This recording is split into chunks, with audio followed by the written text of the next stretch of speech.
I'm Edna Branch Jackson. I was born and raised here in the city of Savannah, Georgia.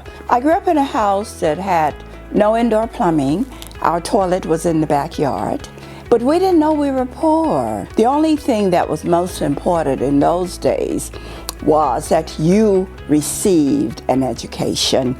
So you had a whole community working on your behalf to train you that you are going to be somebody. And we were constantly told that. So my life was filled with teachers and church members and people throughout that said to me, you're going to be somebody. And that's how I grew up in the city of Savannah. Edna Jackson is one of those living, breathing monuments. She is the bridge, and we're losing those bridges. Edna Jackson remembers a time when we couldn't go everywhere we wanted to go in Savannah. She remembers a time when having a mayor of color was really a fantasy. She remembers a time when you couldn't go down to Tybee Beach and wade where you wanted to, and she was arrested for that. A lot of communities across the Southeast, Edna Jackson went as a teenager to be able to help them to be able to get their Civil Rights Act together.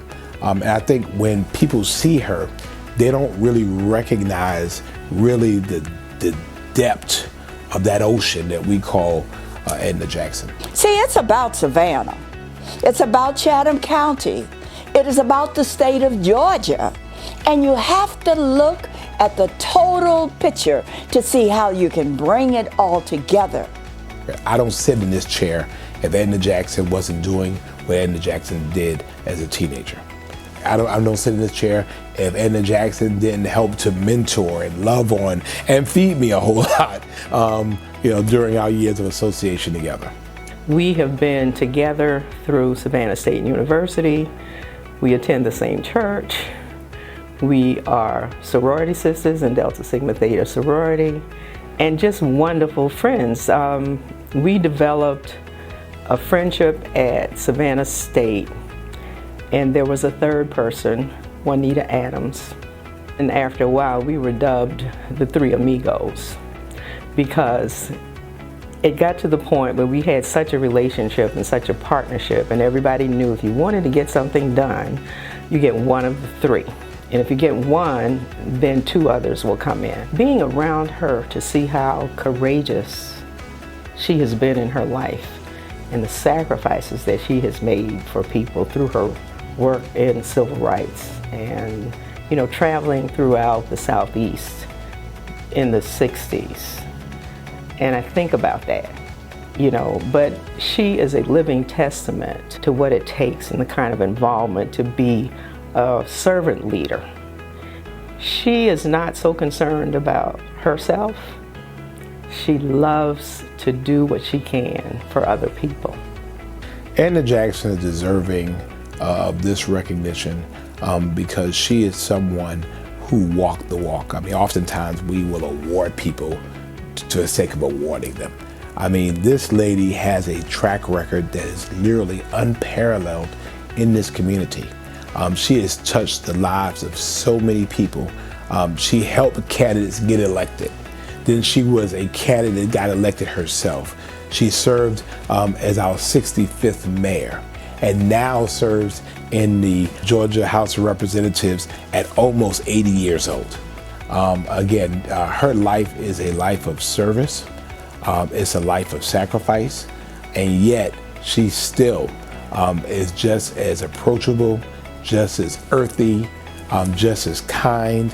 Hey, baby. You can change your life if you've never reached the goal that you wanted to reach.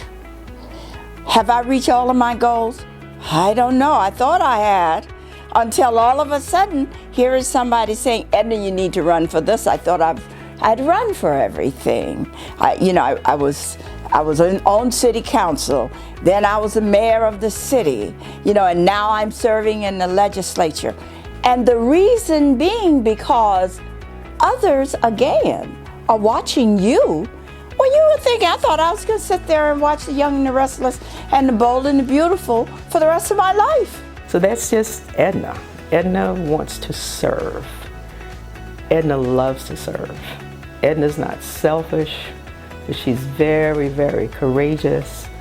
And when she loves somebody or something or some movement or anything that's going to be beneficial to this city, she's going to do it.